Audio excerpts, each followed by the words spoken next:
Good day, Internet. Chavez and Valko here with an immigration update. I am Senior Associate Ben Hamilton. When you see me, we're going to be talking about all things employment-based immigration. And today we're going to talk about the H-1B third lottery. So, as you all know, the USCIS moved to a registration system whereby employers register the people that they want to apply for an H-1B for. And then from those registrations, USCIS conducts a lottery for the 85,000 visas available. So this year they received 308,000 registrations. And they conducted a first lottery of 87,500. So they only over-selected by about 3%, which accounts for their denial rate. But we ended up having a second lottery of 27,000 selections. And now we just had a first ever historic third lottery where they selected 16,753 more registrations. Right. So how many total registrations have been selected to date? That's 131,970 registrations to fill 85,000 slots. We're going to get into a little bit of detail about what that means here in just a sec. But first, when was the third lottery conducted? It was conducted on November 19th, 2021. If you were selected, what is the application period? This is the most important. Well, there's a 90-day application period from November 22nd to February 23rd. So that's the 90 days you have to prepare and submit an LCA and get it certified by the Department of Labor, then put together your full application packet and submit it to USCIS. How do I know whether or not I was selected? Well, you as an individual won't know. Your employer or your attorney will know by going into their My USCIS account. And if the status changed from registered to selected, then of course you were selected. At this point, everyone should have gotten emails and should have checked their account and should know because they did all the changes on the 19th. Another common question, obviously, is a lot of people are registered back in March. A lot has happened since then. So what if I left the company that registered me, but I just found out that my registration was selected? Well, lottery registrations are tied to the employer, right? It's done through the employer, not the employee. So they're not transferable. Well, if your registration was selected from a previous employer, the only way you could utilize that selection is by going back to that employer. Now, hypothetically, they could file an H for you, it gets approved, and then you file a change of employer and leave them, right? But that original employer that submitted the registration is the one that has to file an H, the H application for you. So now we're getting to the million-dollar question is, will there be a fourth lottery? And the answer is it's probable due to the low application rates, right? So we talked about that there was 87,000 selected in the first round, which again was only an overage of 3%, which seemed a little ridiculous. But what was the application rate for the first round? I mean, the number of people selected, how many actually applied? And we're thinking, again, these numbers are a little bit of a guesstimate, but we're thinking the application rate was around 68%, which by itself is pretty low for a highly desirable, highly competitive visa. So then what was the application rate for the second lottery? Well, it plummeted to under 40%. So of the people selected in the second lottery, of the 27,000 people selected, under 40% actually submitted an H-1B application. That's mind-blowing, to be honest. So if the application rate for the third lottery is somewhere between 40 and 68%, then that means they would still need an additional 5,000 to 10,000 visas in a fourth lottery. This is insane. But it could be higher because naturally you would think that with each round, the application rate would actually go down. So if it was below 40%, you think in a third round, it would probably drop even lower, low 30, below 30%. So it could be higher than 10,000.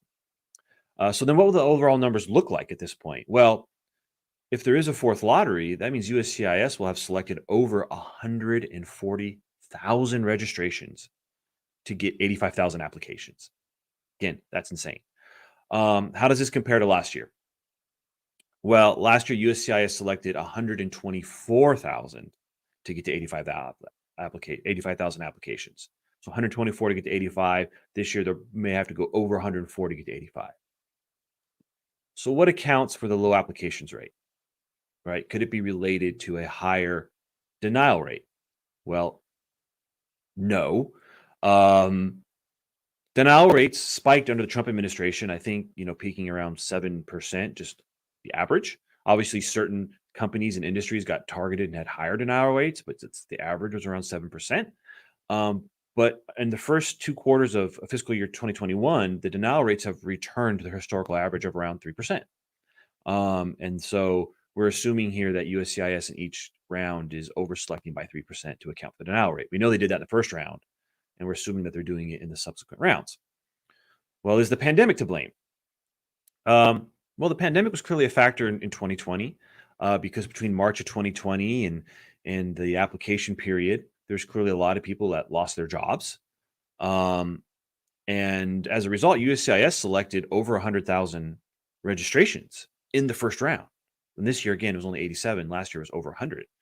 But this year, the pandemic doesn't appear to be a big factor as unemployment is relatively low in professional positions.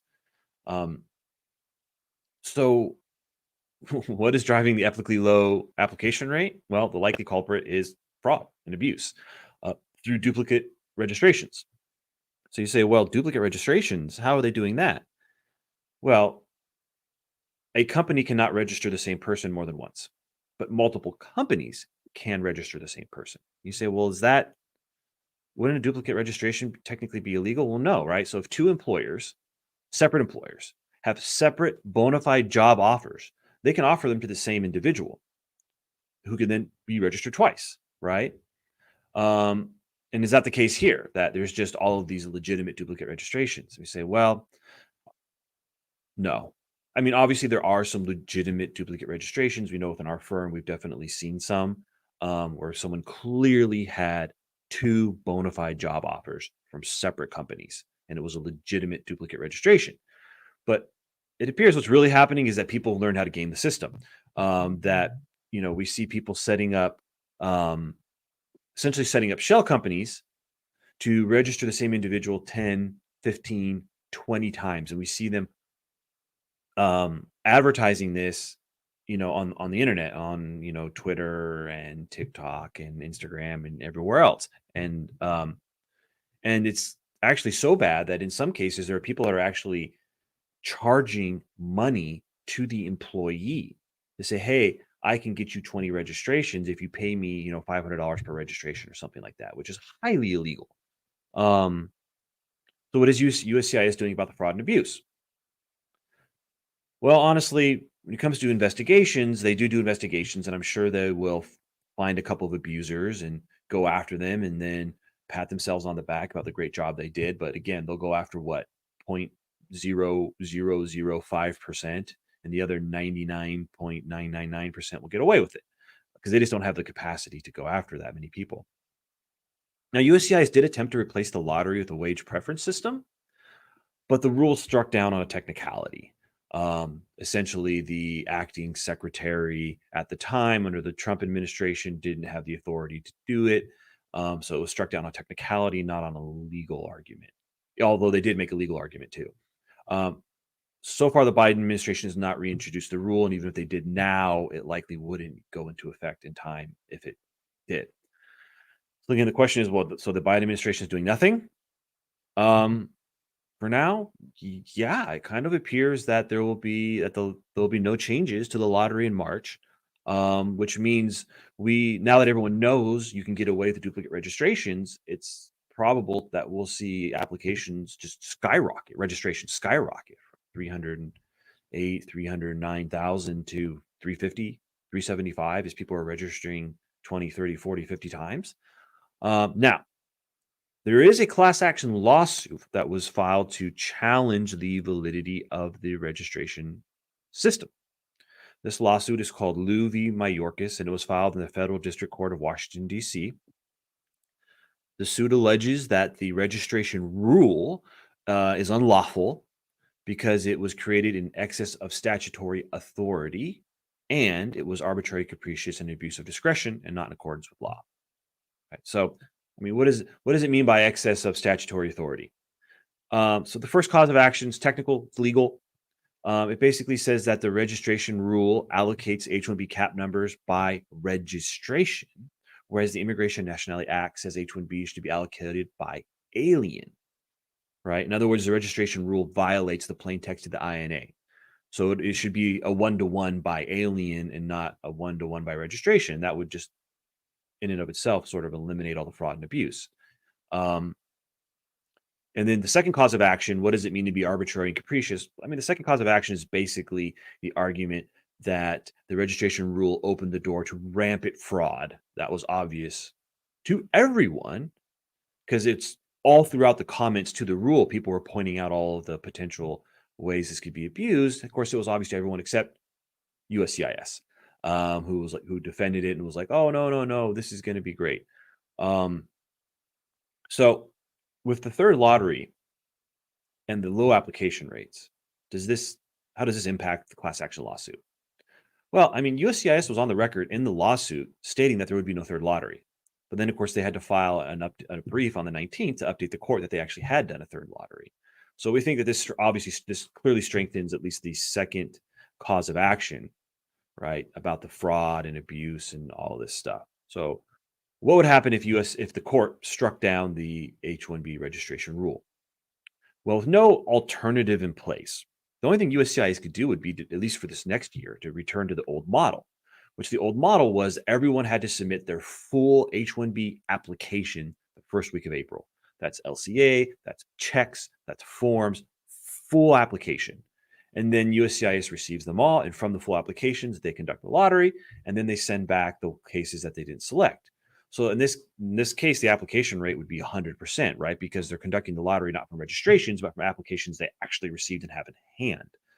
Obviously, USCIS hates this model because it's just a bureaucratic nightmare to have to actually receive and process and log 200,000 full cases, which the last year of the old system, they received 200,000 applications. Again, now we're at 300,009. You can kind of see that there may have been a potential 100,000 increase that are all duplicates. The majority are duplicates. So what are some other options we can discuss? I'm just going to throw some other options out here. None of these are going to be, are on the table at the moment. None of these are going to happen anytime quickly, but just throwing out some other options. We know USCIS had the wage-based preference system. Yes, it would cut out a lot of fraud and abuse, but I don't necessarily like it because it would really give all the power to like the big tech companies, your uh, Googles, your Apples, I guess it's Meta now, and those type of companies. Smaller companies would be kind of frozen out because they can't offer a level 4 wage to a recent college graduate. But there had, I don't know, maybe 6-7 years ago, maybe more. I can't remember at this point, but they had proposed a preference system that combined education and salary. So the idea is that we would get rid of the master's cap and the bachelor's cap, have just one pool of 85,000 visas. We'd start at the first preference and work our way down. And then we'd keep going until we ran out. And so in this case, the first preference would be anyone with a U.S. master's in a STEM field. The second preference would be a U.S. master's. Third preference, I think, was a level 4 wage. Fourth preference was a U.S. bachelor's in a STEM, and then a U.S. bachelor's, and then a level 3 wage, and then someone with a foreign degree, and so on and so forth. Obviously, you probably wouldn't get past about the fourth preference before you ran out of visas in this case. But one idea, again, was a preference. So we have the wage-based preference system. We have a preference system potentially that combines wages and education, favoring the people that are the highest educated in the United States. Another idea that I guess I've kind of been thinking about is the Canadian point system. So when it comes to residency, Canada has a point system where you go online, you fill out an application, and it factors in age, language, work experience, education, arranged employment or self-employment if you're an entrepreneur, and adaptability. And based on those factors, you get points. And then every year they just start working their way down until they run out of visas. And so obviously, if you have a high point total, you're going to get selected for residency. And if you have a low point total, you might not get selected this year unless they just have more visas or you bump up your point total. Once selected, then you submit all of your supporting documentation. This has worked for Canada for years. It helps, saying, hey, we want to give preference to the best and the brightest.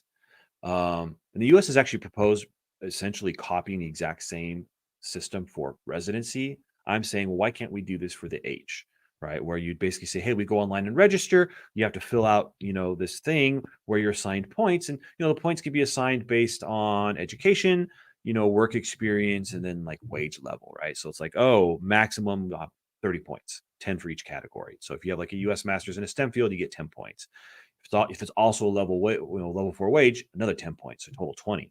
And then, if you have 5 or more years of professional work experience, I don't know, another 10 points. So like you could max out at 30. Anyway, be a point-based system, right? And that way we would be giving preference to people that offer the most, combining their salary, education, work experience, and I don't know what other factors.